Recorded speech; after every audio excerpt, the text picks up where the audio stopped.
With its variable wings and massive engines, that pure charisma that made an entire generation fall in love with aviation. The F-14 Tomcat was undoubtedly the coolest bird in the sky. It was the nightmare of Soviet bombers and a powerful steel wing protector of aircraft carriers. But there's a problem. If this aircraft was so perfect, possessed such terrifying power over the enemy, and inspired a generation to love aviation, why is it rusting away in museums instead of flying in the skies? Even more intriguing, why did the US Navy deliberately dismantle its own legend, the F-14, with its own hands? The answer is much more complex and a little sad than you might think. The F-14 was far ahead of its time. With its massive Phoenix missiles, it could take down an enemy from a distance of 100 miles without them even knowing. But this power came at an incredible cost. Let's face it, the Tomcat was a maintenance and cost nightmare. Think about it. For every hour this plane was in the air, it required dozens of hours, sometimes days of maintenance on the ground. That much maintenance strained both the military budget and the personnel. The pilots enjoyed flying it, but the ground crew suffered while maintaining it. Hydraulic leaks were so common that technicians even nicknamed it the leaky turkey among themselves. But the main reason for retiring the Tomcat was not hydraulic fluids and maintenance schedules, but the changing world. This aircraft was designed for a single purpose: to prevent Soviet bombers from approaching US ships. But in the 1990s, the Soviet Union collapsed, eliminating America's eternal rival.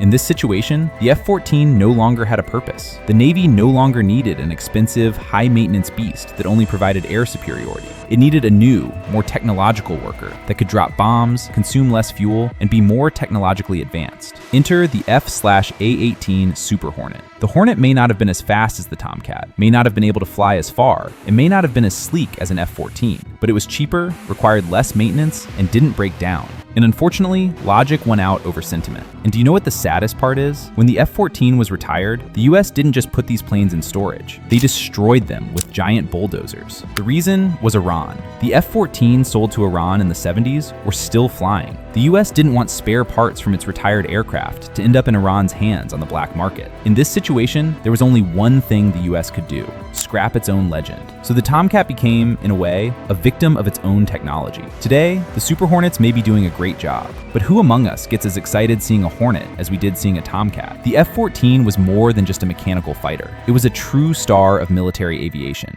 But this star, unfortunately, died too soon. So, do you think the Navy was right to retire the F-14, or should it have been modernized and kept in service?